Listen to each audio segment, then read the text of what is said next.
I've been reading a book called Mindless Eating.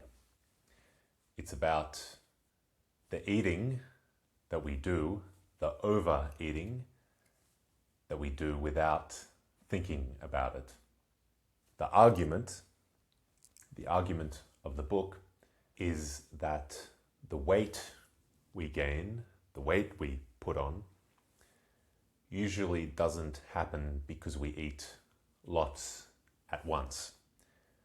We can't remember how we put on the weight. It's not a few times where we ate a lot and so got fat. More often, it's that every day we ate a little bit more than what we needed, than what we burn through exercise or all the activities that we do in a day. And that little bit extra each day for 6 months or a year builds up to a lot of fat on your body. So the book says that we're not very good at knowing how much we've eaten. If we've eaten a lot and we feel full, then we know. If we've eaten very little and we're still hungry, we still want more food, then we know. But little differences, we can't notice little differences. If on one day we eat 10% more than we did the day before, we can't notice it. We don't notice it. If you have a plate, you're not going to notice unless you weigh it, unless you really measure it. You're not going to notice if there's 10% more or less of food on the bowl. You serve yourself, you put the food into the plate or onto the bowl, and you eat it. But you don't know exactly how much it is. So that is how every day we can eat a little bit more or less without knowing about it. That's why the book is called Mindless Eating. It's the eating we do without knowing, mindlessly.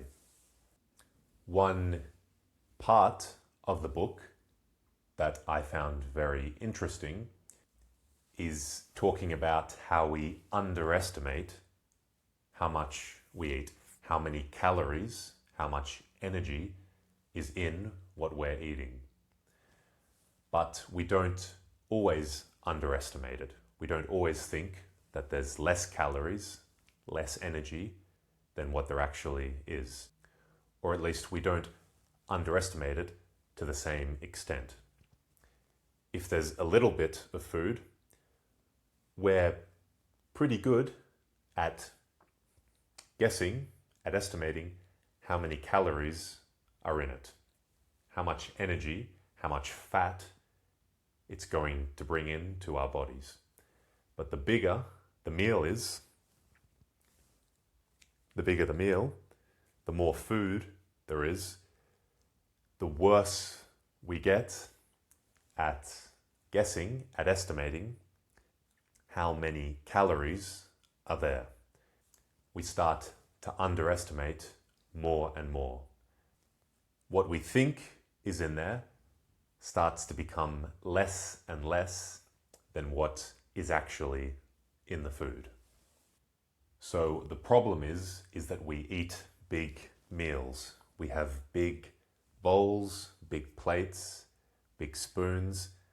So there's a lot of food, and we can't tell so well that it's so much more than a small amount. So the bigger the meals, the more food there is that we're eating, the less likely we are to realize how much we're eating. So people who are fat, people who weigh a lot, don't eat too much because they're worse at estimating the calories in the food they're eating than other people. Skinnier people aren't better at knowing how much energy, how many calories is in the food, but fatter people eat bigger meals. What they tend to eat, the meals they tend to eat are bigger. The meals that skinnier people tend to eat are smaller. So because of that, they're more accurate at estimating how much they're eating, how much weight it's going to put on their body. It's not because the people are different, it's because the amount they're eating in the first place is different.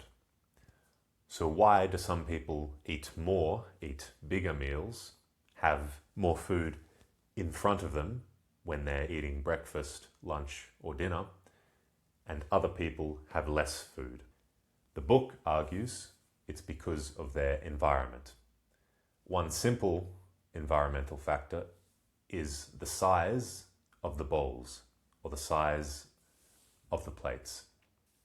Our stomachs don't know, they can't tell us when to stop.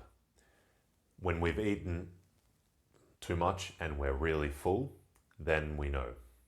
But we don't know if it's 10% more or 10% less. Our stomach can't tell us this. So we know when to stop because of environmental factors. For example, lots of people eat until the bowl or the plate is empty. They drink until the glass or cup is empty. That's the sign to stop. So then, if you have a bigger glass or you have a bigger bowl, you're probably going to put more into the bowl. You're going to fill the glass up, and so a bigger glass will have more inside it, more in it. So you're going to drink or eat more. Because when you're eating, you don't really know how much exactly you've eaten. You just know when the bowl's empty, I stop. So if you have a bigger bowl and more food in the bowl, you're going to eat more until it's empty. So the advice the book gives is to change your environment. Have smaller glasses and cups so you drink less alcohol or sugary drinks. Have smaller bowls and plates so that you serve yourself less. Because the bowl is smaller, you put less in than you would in a big bowl. What do you think? Do you think you're also influenced by your environment, by the size of your bowls? Or do you think you're very good at knowing exactly how much you're eating every time, and that you don't get tricked by the size of bowls or the size of cups? Tell me in the comments below. All right, see ya. And don't forget that you can support me on Patreon. The link is in the description below.